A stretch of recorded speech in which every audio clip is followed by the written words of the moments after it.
Today I want to talk about design, but not design as we usually think about it. I want to talk about what is happening now in our scientific biotechnological culture, where for really the first time in history, we have the power to design bodies, to design animal bodies, to design human bodies. In the history of our planet, there have been three great waves of evolution. The first wave of evolution is what we think of as Darwinian evolution. So, as you all know, species lived in particular ecological niches, in particular environments, and the pressures of those environments selected which changes through random mutations in species were going to be preserved. Then human beings stepped out of the Darwinian flow of evolutionary history and created the second great wave of evolution, which was we changed the environment in which we evolved. We altered our ecological niche by creating civilization. And that has been the second great couple 100,000 years, 150,000 year flow of our evolution. By changing our environment, we put new pressures on our bodies to evolve, whether it was through settling down in agricultural communities, all the way through modern medicine. We have changed our own evolution. Now we're entering a third great wave of evolutionary history, which has been called many things. Intentional evolution, evolution by design, very different than intelligent design, whereby we are actually now intentionally designing and altering the physiological forms that inhabit our planet. So I want to take you through a kind of whirlwind tour of that, and then at the end talk a little bit about what some of the implications are for us and for our species as well as our cultures because of this change. Now, we actually have been doing it for a long time.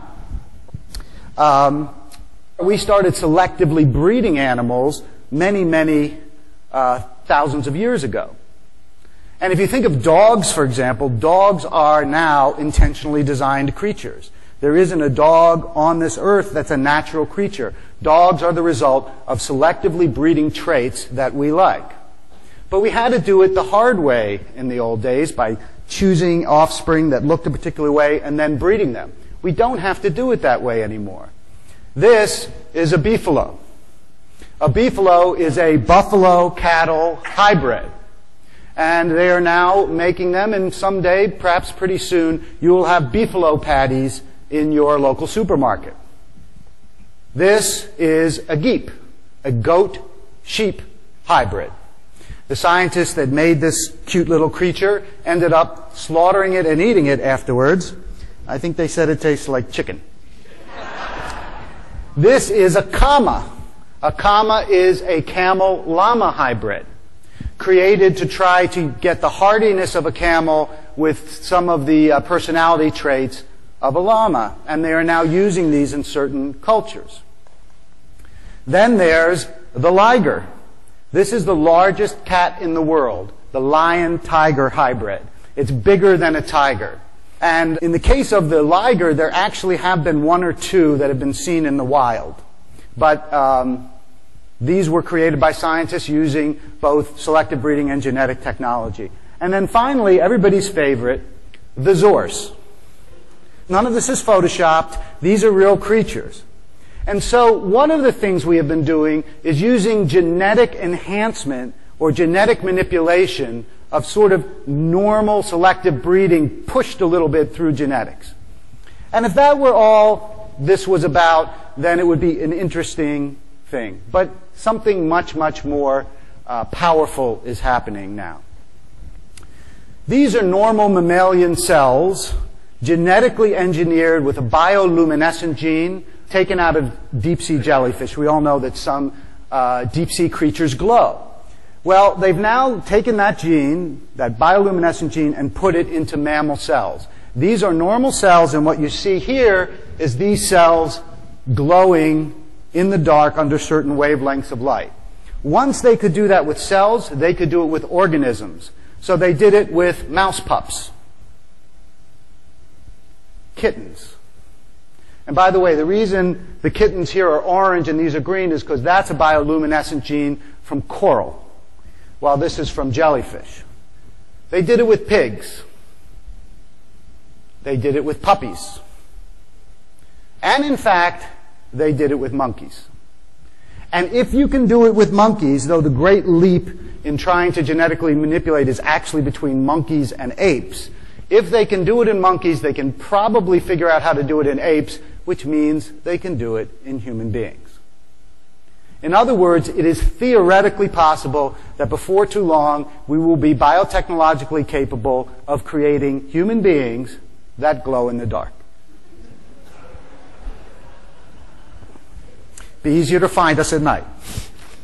And in fact, right now, in many states, you can go out and you can buy bioluminescent pets. These are zebrafish. They're normally black and silver. These are zebrafish that have been genetically engineered to be yellow, green, red, and they are actually available now in certain states. Other states have banned them. Nobody knows what to do with these kinds of creatures. There is no area of the government, not the EPA or the FDA, that controls genetically engineered pets. And so some states have decided to allow them, some states have decided to ban them. Some of you may have read about the FDA's consideration right now of genetically engineered salmon. The salmon on top is a genetically engineered Chinook salmon using a gene from the salmon and from one other fish that we eat to make it grow much faster using a lot less feed. And right now the FDA is trying to make a final decision on whether pretty soon you could be eating this fish. It'll be sold in the stores. And before you get too worried about it, here in the United States, the majority of food you buy in the supermarket already has genetically modified components to it. So even as we worry about it, we have allowed it to go on in this country, much different in Europe, without any regulation and even without any identification on the package. These are all the first cloned animals of their type. So in the lower right here, you have Dolly, the first cloned sheep, now happily stuffed in a museum in Edinburgh. Ralph the rat, the first cloned rat. Cece the cat for cloned cat. Snuppy, the first cloned dog. Snuppy for Seoul National University puppy, created in South Korea by the very same man that some of you may remember had to end up resigning in disgrace because he claimed he had cloned a human embryo, which he had not. He actually was the first person to clone a dog, which is a very difficult thing to do because dog genomes are very plastic.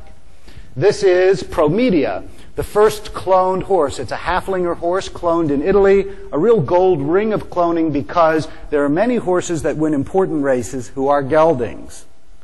In other words, the equipment to put them out to stud has been removed.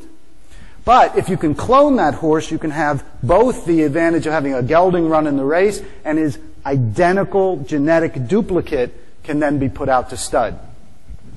These were the first cloned calves, the first cloned gray wolves, and then finally the first cloned piglets, Alexa, Chrissy, Carol, Janie, and .com. In addition, we've started to use cloning technology to try to save endangered species. This is the use of animals now to create drugs and other things in their bodies that we want to create. So, with antithrombin in that goat has been genetically modified so that the molecules of its milk actually include the molecule of antithrombin that GTC Genetics wants to create. And then in addition, transgenic pigs, knockout pigs, from the National Institute of Animal Science in South Korea are pigs that they are going to use, in fact, to try to create all kinds of drugs and other industrial types of chemicals that they want the blood and the milk of these animals to produce for them, instead of producing them in an industrial way. These are two creatures that were created in order to save endangered species. The guar is an endangered Southeast Asian ungulate. It was a somatic cell, a body cell was taken from its body, gestated in the ovum of a cow, and then that cow gave birth to a guar. Same thing happened with the mouflon, where